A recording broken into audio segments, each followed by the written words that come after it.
This is Joy News Desk with me, Mamiesi Nyamiche Thompson. Coming up this hour, barely 3 months after Gertrude Torkornoo was removed as Chief Justice, the presidency receives petitions for the removal of Special Prosecutor, Chairperson of the Electoral Commission and head deputies.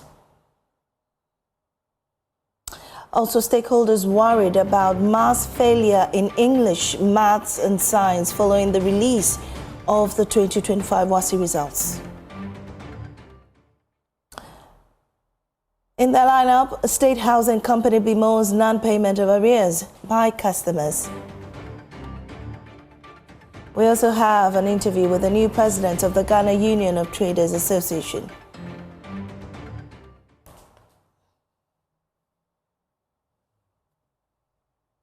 Also in the bulletin, we take you to Ewoya and Krampapakrum, where a 180-unit modern resettlement community designed for families in the lithium concession remains only on paper, stalled by Parliament's delay in ratifying the mining lease.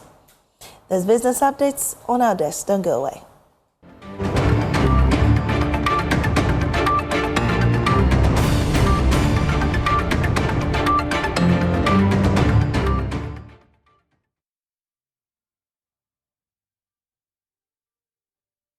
Well, barely 3 months after Gertrude Torkornoo was removed as Chief Justice, government has received 3 petitions seeking to remove Mr. Kisieja being a special prosecutor. There are also 7 petitions for the removal of June Mensah as chairperson of the Electoral Commission and her 2 deputies. These petitions have been forwarded to the Chief Justice Paul Bafo Bonny. Let's engage lawyer Martin Pibu for more on this. We're grateful for your time, sir, on our desk.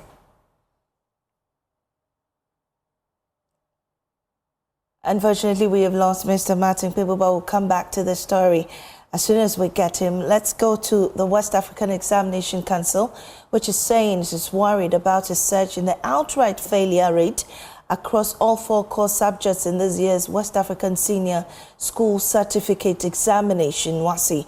An analysis of the official data release shows that the percentage of candidates who failed core mathematics outright, which is grade F9, has nearly quadrupled, rising from 6.10% in 2024 to an alarming 26.77% in 2025. Similarly, the failure rate for social studies has almost tripled in a single year, from 9.55% in 2024 to 27.50% in 2025. Well, what's accounting for this? We'll get on Zoom and get with our Head of Research. Kofi J is joining us via research. We'll also engage the Public Relations Officer of WAEC, John Kapi. But let me start with Kofi J. So, Kofi, what are the figures telling us, comparing this to last year and then the rest? I mean, this year's WASSCE performance, definitely, if you strike the average, what you see that this is the worst performance, especially in the last 4 years. If you take a subject like core mathematics, which has become the topical, issue when this result was issued, I've seen news reports around this being the lowest performance or the poorest performance in 4 years. But in fact, if you extend the analysis to since 2016 or 2017, the data confirms that this is actually the lowest or the poorest performance in the last 8 years for mathematics.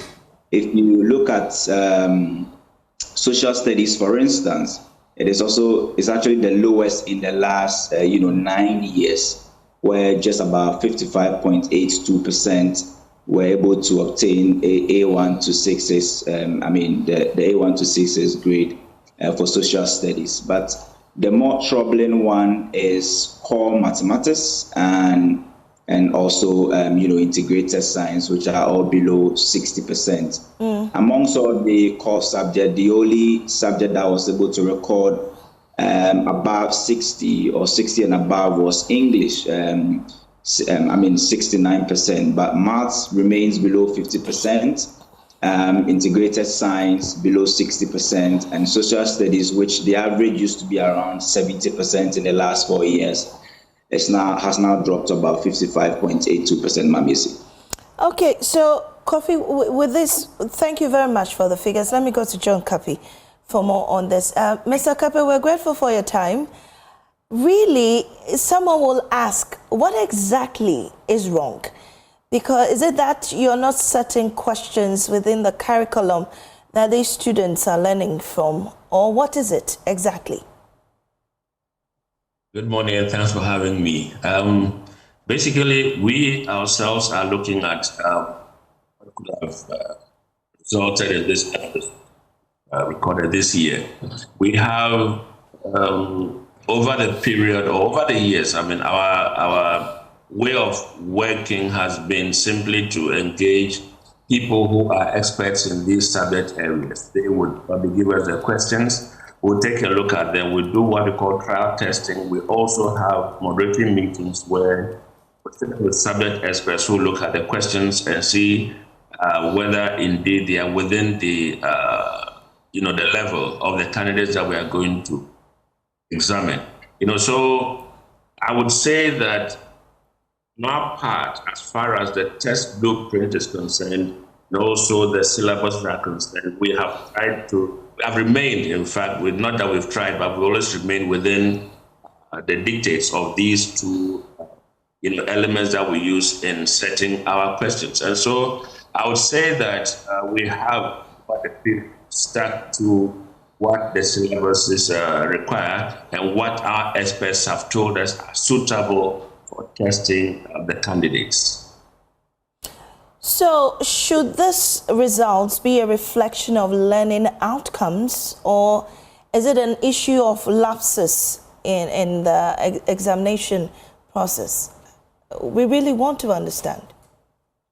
Well, I would say that, for example, if you look at what the chief examiner wrote about core mathematics in particular, I have that report with me right now. The report should reach me in the course of the day. He states that the standard of the paper compares favorably with that of the previous year. So that is a clear indication that in comparison, whatever it is that was put before the candidates compares with whatever they wrote last year. And so in terms of difficulty level, we feel that whatever came to the candidates is what we expected them to be able to write and then answer appropriately. So on that basis, we think that something may have gone wrong in terms of the candidates' preparation for the examination, or maybe their inability to appreciate clearly what the questions demanded for, the inability to answer them as expected. So over 600 results cancelled. What becomes of the candidates affected? Well, for the ones whose results have been cancelled, fortunately for us, there was none that was an assault case, and so none of them is bad, except for the ones who had cases of impersonation. They were for that 2 years. All the others were as a result of infractions that would not call for any period within which they will barred from writing the exam, and so they can register again and write maybe the first series that will be taken in January and February next year, or wait until October, November next year when they can also write private exams. So would you also say that, I mean, this is one of the years you introduced very stringent measures to ensure that examination malpractices were reduced. Did you really achieve that aim? And would you say that resulted in the mass failure this time around? To a very large extent, I would say yes, because we increased our surveillance across the country. We would want to appreciate very much the contribution from the Ghanaian service. While the Director General himself was out there, he observed a few things. He made a few calls during his movements around the country. He mentioned whatever was going on with his own observations. I also say that, yes, we had a lot of our own staff who were monitoring, and then we had our specially trained personnel who went to assist. Then also, I would want to say thank you to some of the whistleblowers. We had a number of people who called, give us information about things going wrong in some areas across the country. we found out that indeed things were going wrong. We were able to effect some arrests and also to pick up some reports, because even though they arrived when the exams were over, there were traces of material that was brought in to assist the candidates in writing the exam. So all of that helped us to be able to arrive at these results, especially for those that have been withheld for further scrutiny and investigation. Right. We also understand that the teachers that were implicated in the process, I mean, those who were helping the students and also giving out answers at the examination centers are under investigation. What's the status of that investigation? So as we speak, 2 of them have been handed custodial sentences. One is doing 8 months, the other is doing 3 months. There are a number of them who were arraigned before court and they were fined, so they paid their fines. That punishment that was meted out to them. But a number of the cases are still with the police investigators. They tell us they are still trying to gather information in order that they can arraign them before court and then have judges look at those cases. So if you look at the statement that we put out there, whatever the outcome would say, that does not prejudice the decision that will be taken by the Ghana Education Service regarding disciplinary measures that they may bring against these persons who have engaged in these acts. Right. And so moving forward, I mean, this also raises questions about the examination process. I mean, the trust that WASSCE is the benchmark. Really, this time around, consistently for about 3 years, we continue to see malpractices, drop in pass marks and all that. Is WAEC rethinking how the examination is conducted? Well, as a council, we do not operate alone. We always operate in collaboration with the Ghana Education Service and the Ministry of Education. So what I would say is that if, for example, from these reports that are coming out, the ministry or the Ghana Education Service, and for that matter, the ministry or the government decides that, okay, going forward, this is how we want to assess our candidates in preparation for, entry into the university, we will take a look at it, of course, in consultation with our national partners and see how feasible it is, whether we would drift away from this paper and pen, assessment and then try something new. But for now, this is the way we are going. And if the people who engage our services to assess the candidates come a different mode, we would look at it and then probably go along with them. Well, just to get your thoughts on this, how do you anticipate this will affect admissions at the universities? Well, I am not conversant with admission processes at the universities, but I think that the universities have points for various programs, and they also have certain ground rules about, threshold or a basic qualification that you need to have before you proceed to start your studies at the tertiary institutions. So for now, we will just wait and see how admissions will go. And then what we're trying to do now is to ensure that release all the results that are needed in order that the candidates will be able to proceed to seek admission into the universities.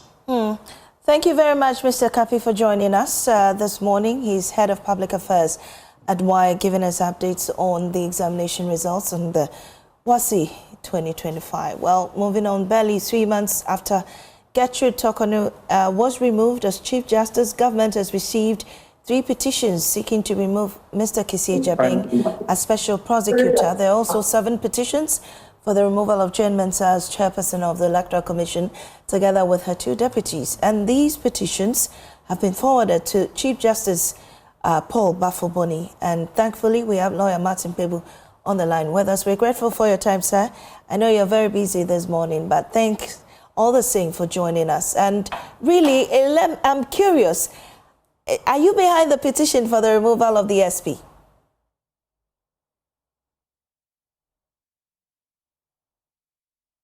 Mr. Kwebu, kindly unmute and speak to us.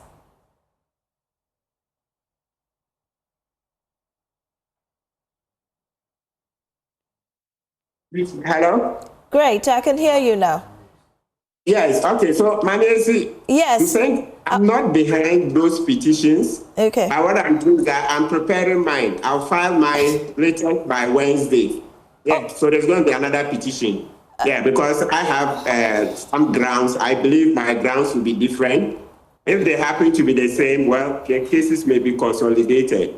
But we need to get Kissi Jabin out of the office. He's done too many bad things. So your petition is specifically for the special prosecutor? Absolutely, yes. Kissi Jabin is the one I want to have removed. Yeah. All right, but is this normal that within 3 months of the removal of the Chief Justice, we have petitions seeking the removal of the Electoral Commissioner and her 2 deputies, and of course the SP as well? Is this really normal? No, very, very, very, very normal. Very normal. It just tells you that citizens have become very vigilant, right? And are engaged. So once citizens find that these duty bearers have breached the law, then citizens have a right to present the petitions. So it doesn't matter that you just had the removal of the Chief Justice. Indeed, even at the time that the Chief Justice removal proceedings were ongoing, we knew that there were petitions for the removal of Jim Mensah. Yeah. So it's always been there. Even Joy FM, you did some stories on those petitions where the petitioners complained that President Mahama hadn't forwarded the petitions, etc. So you did a story complaining that those petitions should have been forwarded. So it tells you that it's not as if the petitions were filed after the Chief Justice had been removed. No. Some of them were filed whilst her process was ongoing. I would even be surprised if some were filed before her process started. Well, we know of the Chief Justice, the processes, the procedures, which is aligned with Article 146. Is this the same for the removal of the Electoral Commissioner and her deputies as well as the SP? Yes, largely the same. So I say largely because, so let's say this, for the Electoral Commissioner and her deputies, yes, they are far more similar to the Chief Justice, so we'll take time and break it down. I'm just giving the summary. But for Kissi Jabin's own, the difference is that the law has expanded the grounds for the removal. That's one. And then number 2, there are strict timelines. So maybe let's deal with Kissi Jabin's own, since that has a timeline. So under Section 15 of the Act 959, that's the Office of Special Prosecutor Act, when the petition is received, the President must forward it to the Chief Justice within 7 days. Yes, 7 days. So conveyor belt, the President has no discretion, just forward it to the Chief Justice within 7 days. And then when the Chief Justice receives it, the Chief Justice has 30 days to make a prima facie determination. You remember the one Ekufuado did when Kwekuaza sought to remove Chief Justice Kofolu, and then Ekufuado came out with a long written ruling which dismissed the petition. So now Chief Justice Bafuboni will be working on the same within 30 days. So if at the end of it, if Chief Justice Bafuboni's determination is that yes, there's a prima facie, in simple words, yes, there's a case for Kissi Jabin to answer, then within 14 days, they have to set up the committee like the Justice Puaman committees, the 5-member committees. At this time, when it is set up, it will have more judges on it. That's one other difference, to have more judges on it. And then they have 90 days, 3 months, 90 days to finish. So you see that this one is different because it has timelines all throughout the value chain. Yes, so that's it for Kissi Jabin. Right. So once the committee is set up, within 3 months, they must finish. Okay. Now when it goes... Okay, let's go to the EC. The EC and her deputies, the EC commissioner has the same terms and conditions as a court of appeal judge. So her removal is governed by Article 146. The same for her deputies, who have the same terms and conditions as a high court judge. So the EC commissioner is senior to her deputy.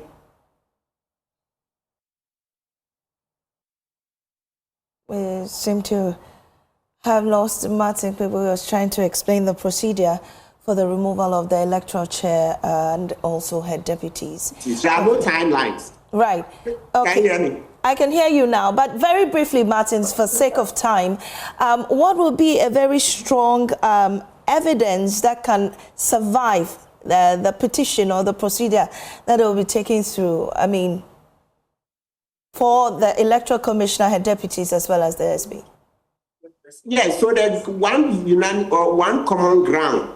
It's incompetence. So if you can show that the office bearer did not perform his work well, like in the case of the SP, he said he saw Oforiatta absconding, and he didn't know how to even summon Ghanaians to stop Oforiatta. That speaks to incompetence. That speaks to causing the office to be ridiculed, the office to be held in contempt, to be held in disrepute. Because as a policeman, you see your suspect running. You couldn't shout to the general public to come and help you arrest Oforiatta. And besides, the special prosecutor lied that he went to NIB for help and NIB didn't help. I wrote to the NIB. I have a letter where the NIB said he never came there. And I spoke with the previous head of NIB. He said Kisi Jabi never came there. So if you put such evidence on paper and the people come and testify, it's sufficient to remove him for stated misbehavior and incompetence. When it comes to the EC and her deputies, for them,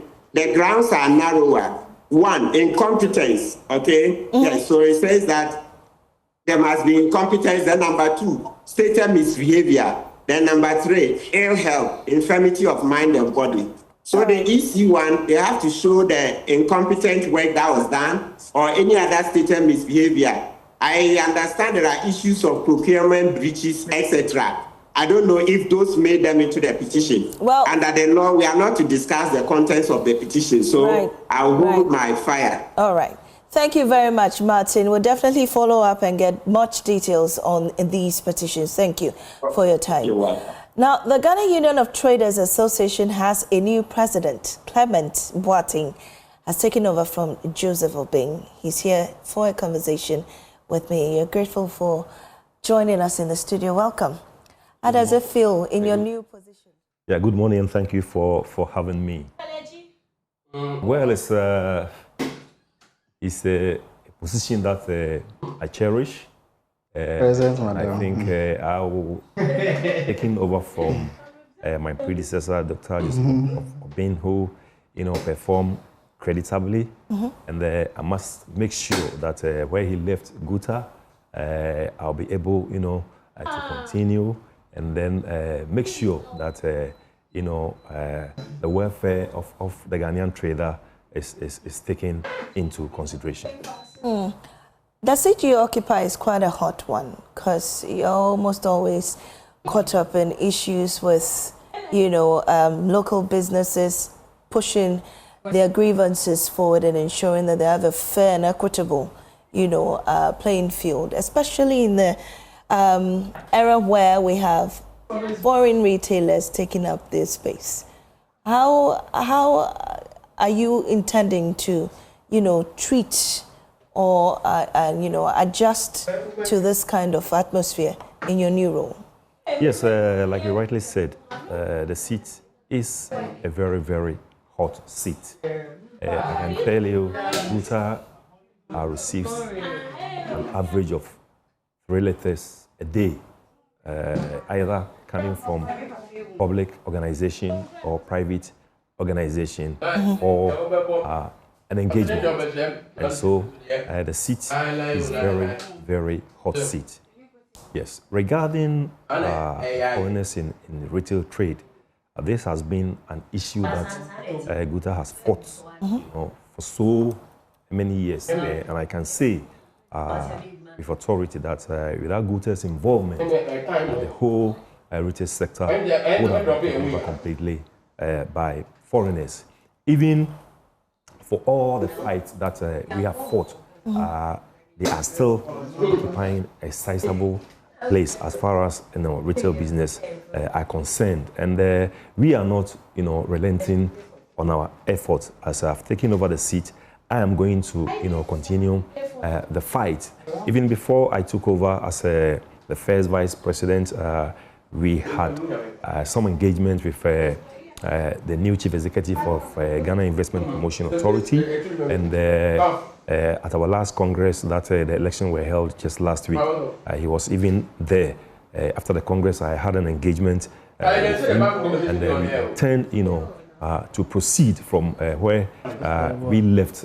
If I say where we left, over 1.5 years, was a task force that was formed with the inclusion of a lot of state organizations, and if they had, continued the work from where they left off, I think the work, would have been done to some large extent. But because we were close into the election, the work was stopped, and after the election, the new government also had to put things in place regarding ministers and chief executives. So when this chief executive took over, we had engagement with him, and he has, drawn up a program which we are all, following to address this situation. And I am of the firm conviction that the process that we have started, if we are able to continue, this matter, will be put to rest. Well, on the back of that, what will be your very first hard decision, and who will it upset in your position? Well, what I intend, to do as my first engagement had to do with having an audience with the finance minister. If you could recall, in the presentation of the budget, I know he made mention about some reforms as far as the VAT regime is concerned, and that is one issue that Guta, has raised a lot of concerns about it, because we think the VAT regime that pertained over the years, is not the best, and so we were calling for the VAT regime, to be reformed. So there was a proposal that we took to the minister prior to the budget. Then we raised the issue of having a one regime, right, as far as VAT is concerned, and we proposed a rate of between 6 to 7%, because in some jurisdiction that is what pertains there.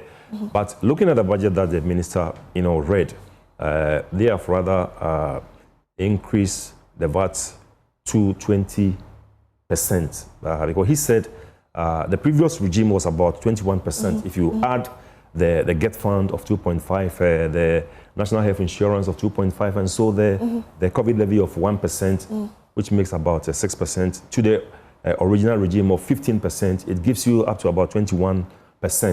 But from 21 to 20%, we think there's cascading effect, which we had complained is still going to be there.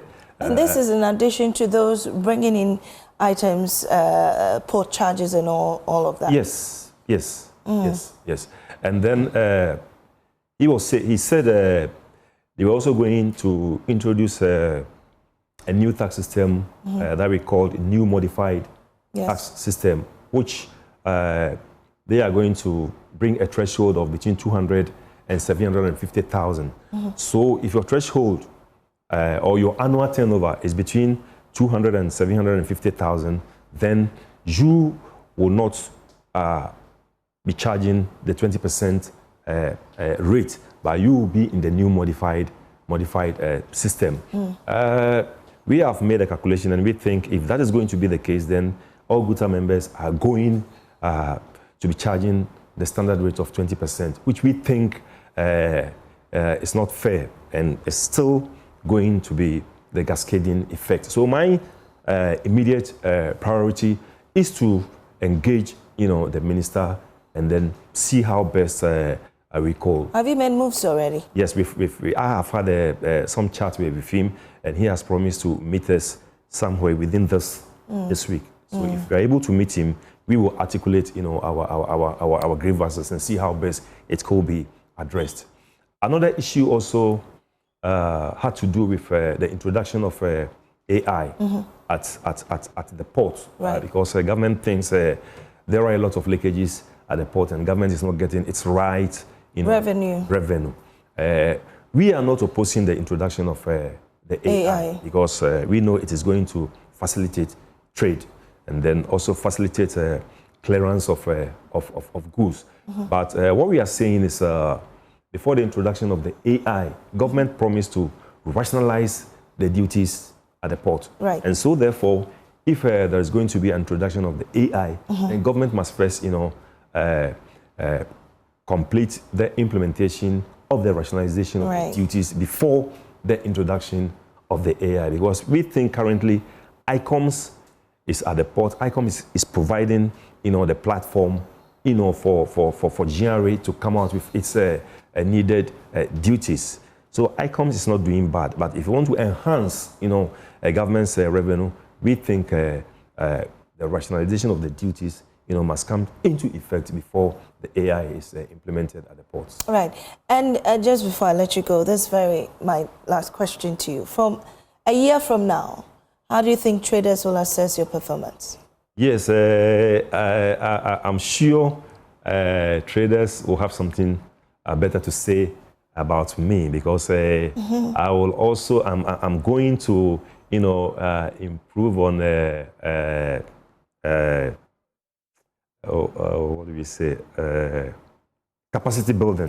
It's also one of my area that I am going to, improve upon. I'm going to engage, a lot of resource persons and tertiary institutions, to take us through capacity building because the trading that we are doing today, we are moving away from the traditional trading to a more sophisticated trading. And in that aspect, we need a lot of capacity building to do that. Thank you very much, Mr. Boateng, for joining us on our desk. And he's a new GUTA president, gracing us on our desk this morning.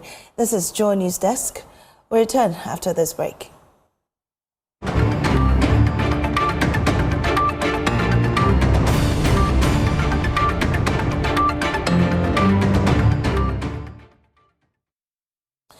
Welcome back to Joy News Desk. And the State Housing Company Limited is on a move to recover debt owed it.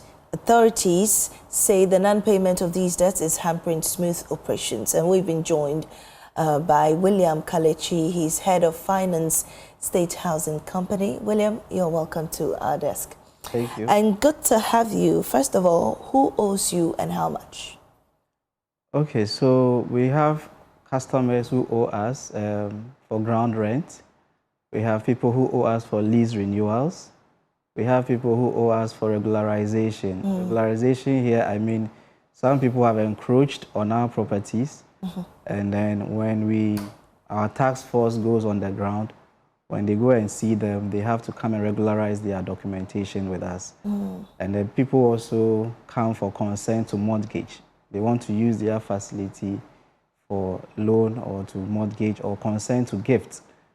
There are certain services that we provide and people owe us for those services. So really, how much is in arrears? Oh, it's in excess of 50 million. 50 million cedis or dollars? No, cedis. Cedis? Yes. That's a lot of money. That's a lot, yes. And you've not recovered any at all?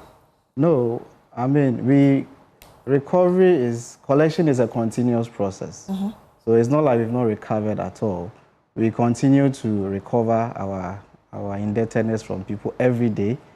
But this time around, we are trying to give an incentive to people, knowing that we are in the period where people are planning their budget for next year as well. And we know that accommodation and housing is a very critical aspect of our daily lives. So we are just offering a waiver, a relief, not a waiver, a relief for customers to be able to come and make good on their payment so that their properties or their future can be secured in terms of where they are staying. Right. And currently the country is having a housing deficit in excess of 1.8 million. I know you're supposed to be working to, bridge that gap. What have you done so far to ensure that this gap is diminished? So far, we've been in engagement with our sector ministry. We are taking part in this district housing project. We are one of the institutions that is going to deliver on the district housing project by the government. We are also in talks with some of the banks to be able to offer mortgage to our customers, because funding is usually one of the key barriers to getting accommodation in Ghana.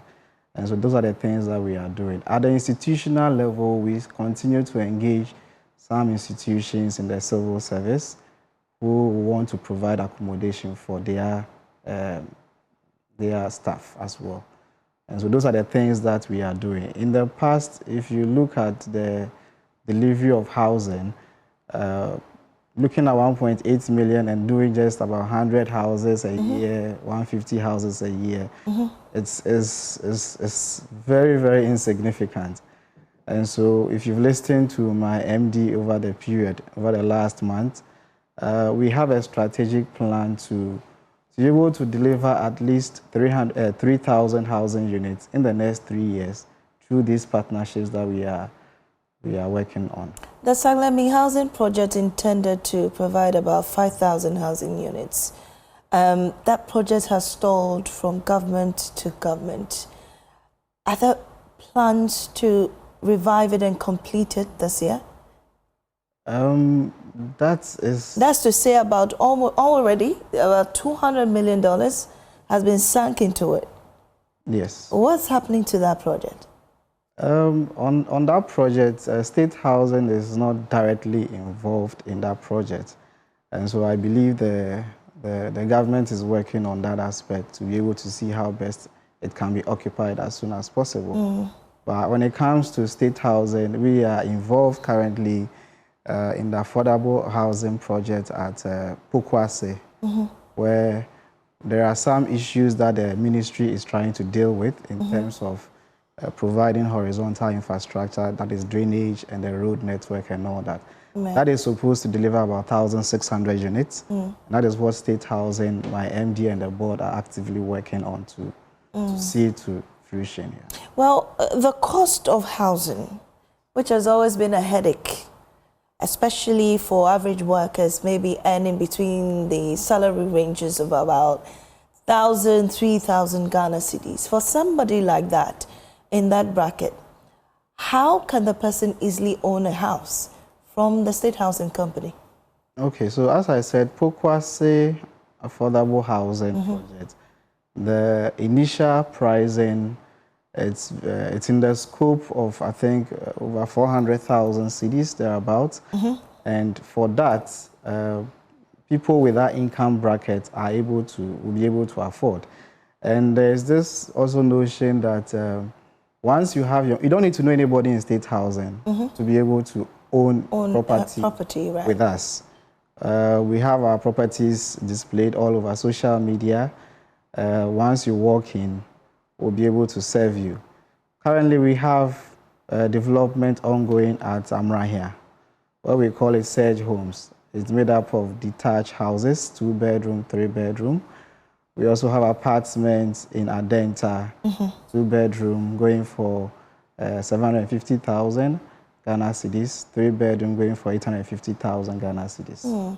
So you stated earlier on that you are looking for the monies, which is why you're on a mobilization. Exactly. Right. So tell us about this mobilization revenue thing. Okay, so from the 3rd of November to 31st of December, we are offering 15% discount to all our customers who owe us all the various lines that I mentioned in terms of regularization, lease renewal, ground rent.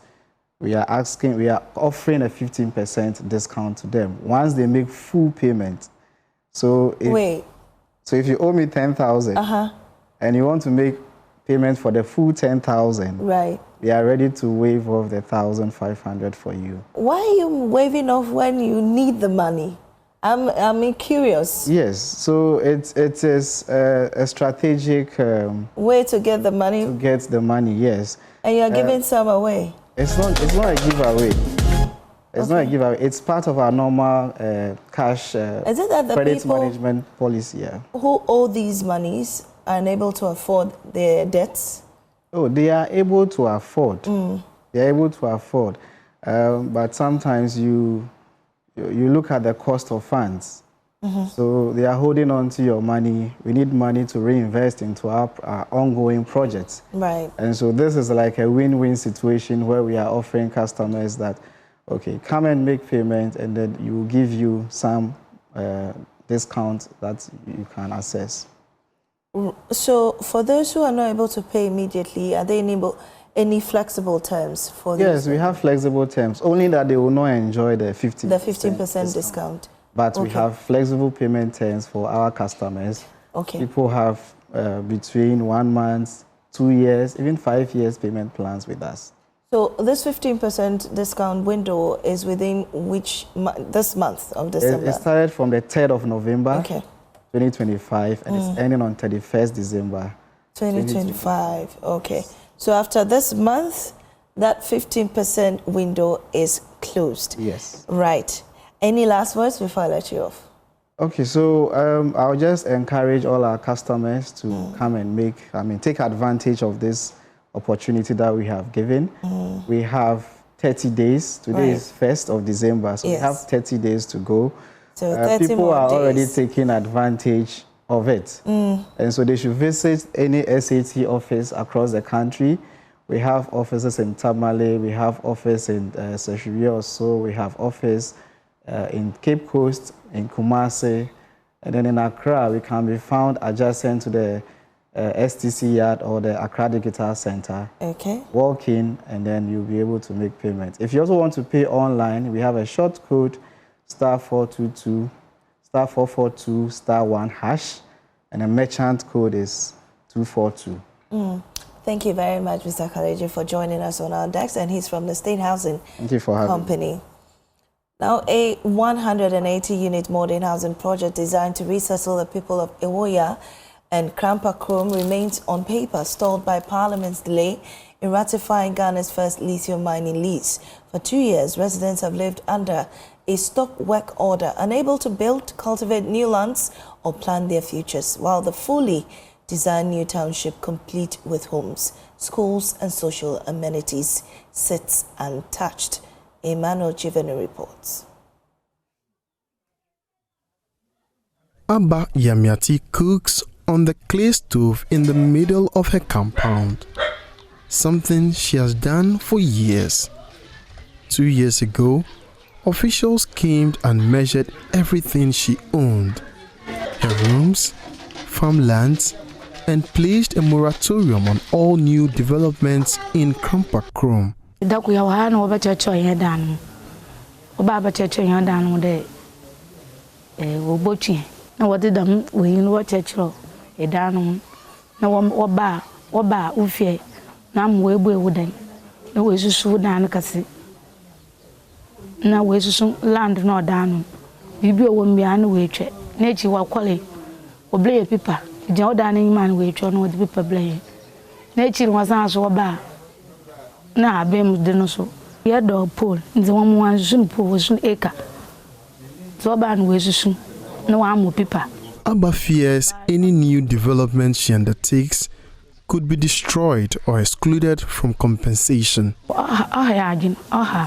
Because the oba no ka wa ma stop work nti ye edwuma na asisi a oba mo ebosun ye edwuma biala won susun biem ndo ha adwen won susun biem nti edwuma ya say woye na so obodun ya mana no we edwun free because wa ka just stop work na wa do pay di edwuma. She has heard the rumors, prices of lithium collapsing, government renegotiating the deal, but her worry is simpler than global markets. Amatina was it. The man need to phone work at the Buna Wojin. A dollars akufumu. Senutrum na akufumu. Nti mbuna abali jemon oye dimu ntaban yeslaban ko baya ko onhwe wakakra na se edwumi oba yebenya mfaso. Ewoya is one of the communities earmarked for resettlement. Richard Mensah sits with his wife and children in front of the single room that all 6 of them share. A weak, aging structure meant to be temporary. Richard has saved for years to build additional rooms, but the moratorium placed on new buildings halted his plans, and the building materials have been wasting away. I say, no beat me better. Roofing sheet in I am more than now, and one boom. No matter what I dear dancer say, and can say, it me the father and machine and a gate to our frames be our high chest, and can eat me. Ewoya's queen mother says the uncertainty has paralyzed the entire community. No one is building, no one is improving their farms, and key services the projects promised, including a new school, remain on paper.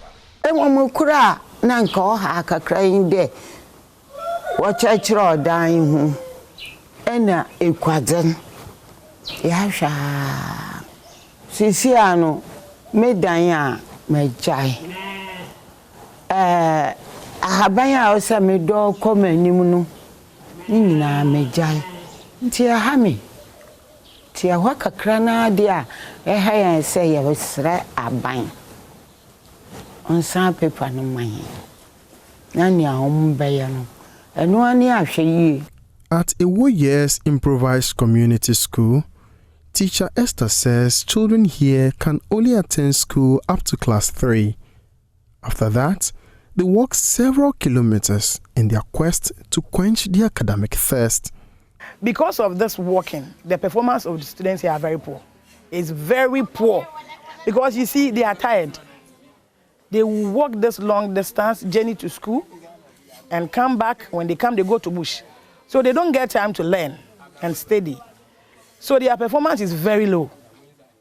But if they've gotten the infrastructure here, they are being taught here, they close maybe 2:30 or 3, they have enough rest, do their homeworks and do reading, their performance will be up.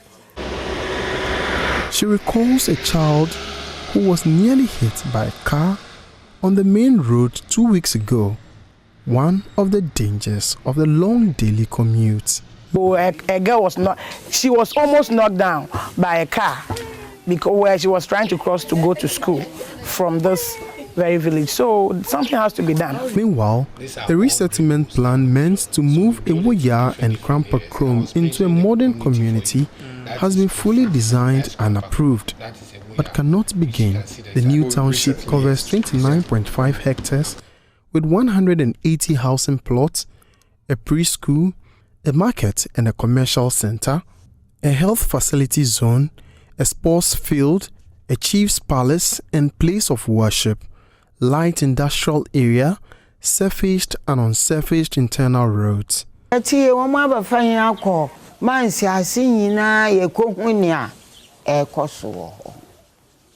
This is what residents were shown.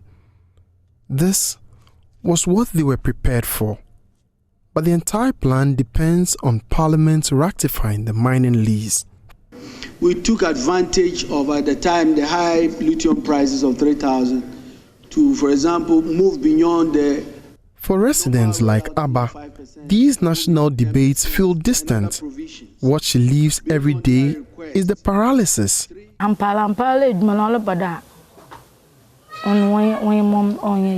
Fast because ne obeboju egu bodum bi oboju egu awon to kaade timo musa aba onu nyim na wode wolo ko bebi tikwa abaka kai weduma ho ntentam. 2 years after being told not to cultivate new farmlands, not to build, and not to improve their homes, the people of Ewoya and Krampakrom remain stuck between relocation and reality. A modern township has been designed for them, but they cannot see it. Their current communities cannot progress, and until Parliament makes a decision on the Ewoya lithium project, their lives remain paused. Nojivanu, Joy News, Central Region.